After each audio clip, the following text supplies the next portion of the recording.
بسم اللہ الرحمن الرحیم۔ السلام علیکم ناظرین کرام، والدین کا مقام اور درجہ اللہ کی نظر میں بے حد بلند ہے۔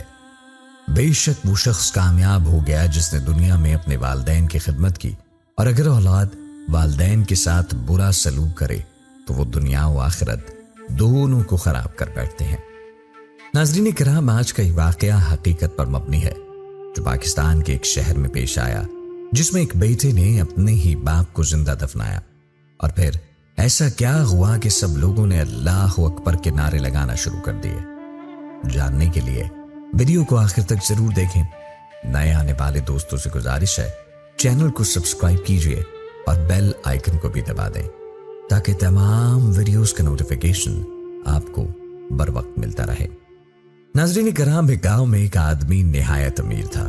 اس کی کافی زمینیں تھی، مگر وہ شخص ہر وقت شراب کے نشے میں رہتا تھا۔ اس نے شادی کی، 2 بچے ہوئے۔ اس کے گھر میں بوڑھا والد بھی رہتا تھا۔ اس کی بیوی اس کے والد یعنی اپنے سسر کی خوب خدمت کیا کرتی تھی۔ اس کو وہ دل سے اپنا والد مان کر خدمت کیا کرتی۔ یہ بوڑھا والد نہایت پرہیزگار، عبادت گزار شخص تھا۔ وہ شخص نشے میں دھت کھڑا تھا اور اکثر اپنی بیوی کے ساتھ مار پیٹ کیا کرتا تھا۔ وہ بھلی مانس عورت اس کی مار چپ چاپ کر کے سہ جاتی۔ باپ اگر سمجھانے کو آگے بڑھتا تو وہ اپنے باپ سے بھی بدتمیزی کرتا، گالیاں دیتا۔ وہ کہتا، بیٹا تو میرا خون تھا، میں نے تجھے کبھی حرام نہیں کھلایا، پھر تو کس طرح ایسا نکل آیا۔ بوڑھا شخص اپنے بیٹے کے لیے بہت غمزدہ رہتا۔ وہ بیچارہ بڑھاپے میں اب کیا کر سکتا تھا؟ بیٹے سے گالیاں کھاتا تو خون کے آنسو روتا کہ جس بچے کو پال پوس کر جوان کیا وہ اسے ایسا دکھ دے رہا ہے، گھڑی بھر اس کا حال تک نہیں پوچھتا۔ ایک رات 2 بجے کے قریب وہ شخص شراب کے نشے میں دھت کر آیا اور بیوی کو اٹھایا اور ایک مضبوط اور موٹی لاٹھی سے اسے جانور کی طرح مارنے لگا۔ وہ بیچاری بہت چلائی، لیکن رحم کا کوئی نام تھا نہ کوئی چھڑانے والا تھا۔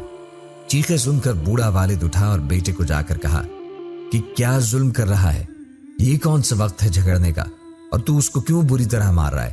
شرم کر، گاؤں والے سنیں گے تو کیا کہیں گے؟ وہ شخص فوراً والد کی طرف متوجہ ہو کر چلا کر کہنے لگا کہ تیری وجہ سے تو اس کو مار رہا ہوں۔ والد بولے، میری وجہ سے؟ پر کیوں؟ بیٹا پھر چلایا، میں جانتا ہوں تیرے اور اس کے بیچ ناجائز تعلقات ہیں، تبھی تو اس کی طرفداری کرتا ہے۔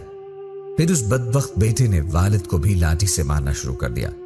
جب وہ والد کو مار رہا تھا تو بیوی سامنے آ گئی اور بچوں کے واسطے دینے لگی کہ خدا را ان کو مت مارو، یہ تمہارے باپ ہیں، میں تو ان کو اپنا سگا باپ سمجھ کر خدمت کرتی ہوں۔ مگر اس نے کوئی لحاظ نہیں کیا، بیوی کو ٹھوکر ماری، وہ دور جا گری اور باپ کو مارنے لگا۔ اس بوڑھے بیچارے باپ میں اتنی کہاں سکت تھی کہ وہ مار برداشت کرتا۔ وہ گرا اور بے ہوش ہو گیا۔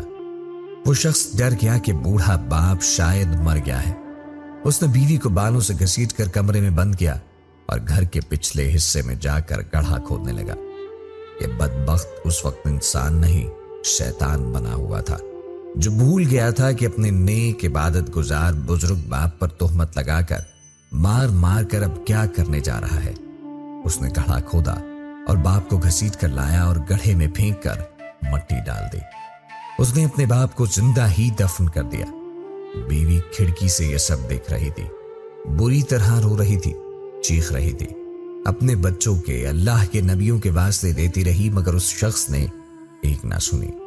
اس کے بعد اس نے 3 دن اپنی بیوی کو کمرے میں بند رکھا، دروازہ نہیں کھولا۔ وہ چلاتی رہی اور بالآخر چپ کر گئی۔ اس ظلم کو اپنی آنکھوں سے دیکھ کر اس نے فیصلہ کر لیا تھا کہ اب وہ اس شیطان کے ساتھ نہیں رہے گی۔ چوتھے دن جب دروازہ کھلا تو وہ طریقے سے گھر سے بھاگی اور اپنے بھائی کے گھر پہنچی جو اسی گاؤں میں رہتا تھا۔ اس نے سارا قصہ اپنے بھائی کو سنایا۔ اس کے بھائی نے گاؤں کے کچھ بڑے بزرگ اور پنچایتی لوگوں کو اکٹھا کیا اور اس شخص کے گھر کا رخ کیا۔ گھر کے پچھلے حصے میں ان کو وہ گڑھا جو مٹی سے بھر دیا تھا ملا۔ انہوں نے فوری طور پر اس کو کھودنا شروع کر دیا۔ بوڑھے شخص کو جب اس گڑھے سے باہر نکالا تو اللہ کا معجزہ دیکھ کر سب اللہ اکبر کے نعرے لگانے لگے، کیونکہ 5ویں دن بھی وہ بوڑھا شخص مٹی کے تلے زندہ تھا اور اس کی سانسیں چل رہی تھی۔ انہوں نے اسے فوراً گاڑی میں ڈالا اور قریبی ہسپتال لے کر بھاگے، جہاں اس کو فوری طبی سہولیات دے کر بچا لیا گیا۔ اس کے بیٹے کو پولیس کے حوالے کیا گیا۔ بعد میں اس نے باپ سے معافیا بھی مانگی اور بوڑھے باپ نے اسے معاف نہ کیا۔ وہ بس روتا رہا، کیونکہ جس باپ نے اسے پالا پوسا، اس کی ہر تکلیف دکھ خود پر لے کر اس کی ہر فرمائش پوری کرتے ہوئے اسے اس قابل بنایا ہو، اسی شفیق، مہربان، نیک، پرہیزگار، اللہ کے عبادت گزار بزرگ باپ پر ایسا ہولناک تشدد کہ خدائی بھی کام جائے۔ دوستو، آپ اس واقعے کے بارے میں کیا کہتے ہیں کہ اس بوڑھے باپ کو اپنے ایسے بیٹے کو معاف کر دینا چاہیے یا نہیں؟ اور بے شک جسے اللہ زندہ رکھے اسے کوئی بھی نہیں مار سکتا، بے شک چاہے وہ منو مٹی تلے بھی سانسیں چلانے پر قادر ہے۔ اس دردناک واقعے کو سن کر 1400 سال پہلے کا ایک اور واقعہ بھی یاد آیا۔ آئیے آپ کو سناتے ہیں۔ ایک شخص نبی کریم صلی اللہ علیہ وآلہ وسلم کی خدمت میں حاضر ہوا اور شکایت کی، میرے والد نے میرا سب مال لے لیا ہے۔ نبی کریم علیہ الصلوۃ والسلام نے ارشاد فرمایا، اپنے والد کو بلا کر لاؤ۔ اسی وقت جبرائیل علیہ السلام تشریف لائے اور عرض کی، اے اللہ کے رسول، جب اس لڑکے کا والد آ جائے تو آپ صلی اللہ علیہ وآلہ وسلم مجھ سے پوچھے کہ وہ کلمات کیا ہیں جو اس نے دل میں کہے، اور خود اس کے کانوں نے بھی ان کو نہیں سنا۔ جب وہ نوجوان اپنے والد کو لے کر آیا تو نبی کریم علیہ الصلوۃ والسلام نے فرمایا، کیا آپ کا بیٹا آپ کی شکایت کرتا ہے؟ کیا آپ چاہتے ہیں کہ اس کا مال چھین لیں؟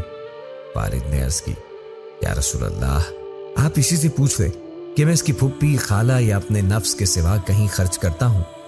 نبی کریم علیہ الصلوۃ والسلام نے فرمایا کہ بس حقیقت معلوم ہو گئی۔ اس کے بعد آپ صلی اللہ علیہ وآلہ وسلم نے اس کے والد سے دریافت فرمایا کہ وہ کلمات کیا ہیں جو تم نے دل میں کہے اور تمہارے کانوں نے بھی نہیں سنے؟ اس شخص نے عرض کیا، یا رسول اللہ صلی اللہ علیہ وآلہ وسلم، یعنی جو بات کانوں نے بھی نہیں سنی اس کی بھی آپ کو اطلاع ہو گئی۔ پھر اس نے کہا، میں نے چند کلمات دل میں کہے تھے۔ نبی کریم صلی اللہ علیہ وآلہ وسلم نے فرمایا، وہ کلمات ہمیں بھی بتاؤ۔ اس صحابی رضی اللہ تعالی عنہ نے عرض کیا کہ میں نے دل میں یہ کہا تھا کہ میں نے تجھے بچپن میں غذا دی اور جوان ہونے کے بعد تمہاری ہر ذمہ داری اٹھائی، تمہارا سب کچھ میری کمائی سے تھا۔ جب کسی رات تمہیں کو بیماری پیش آ گئی تو میں نے رات سخت بیداری میں گزاری اور بے قراری کے عالم میں، مگر ایسے کہ جیسے بیماری تمہیں نہیں مجھے لگی ہو، جس کی وجہ سے تمام شب روتے ہوئے گزار دیتا۔ میرا دل تمہاری ہلاکت سے ڈرتا رہا، اس کے باوجود کہ میں جانتا تھا کہ موت کا ایک دن مقرر ہے۔ جب تو اس عمر کو پہنچ گیا تو پھر تم نے میرا بدلہ سخت روئی اور سخت گوئی بنا لیا، گویا کہ تم ہی مجھ پر احسان و انعام کر رہے ہو۔ اگر تم سے میرا حق ادا نہیں ہو سکتا تو کم از کم اتنا ہی کر لیتے جیسا ایک شریف پڑوسی کیا کرتا ہے۔ تو نے مجھے کم از کم پڑوسی کا حق ہی دیا ہوتا، میرے ہی مال نے مجھ سے بخل سے کام نہ لیا ہوتا۔ نبی کریم صلی اللہ علیہ وآلہ وسلم نے جب یہ سنا تو بیٹے سے فرمایا کہ تو اور تیرا مال سب تیرے باپ کا ہے۔ اللہ تبارک و تعالی سے دعا ہے کہ اللہ تبارک و تعالی ہمیں ہمارے بزرگوں کا احترام کرنے اور ان کا ادب بجا لانے کی توفیق عطا فرمائے اور ہمیں شیطان کے شر سے محفوظ فرمائے، آمین۔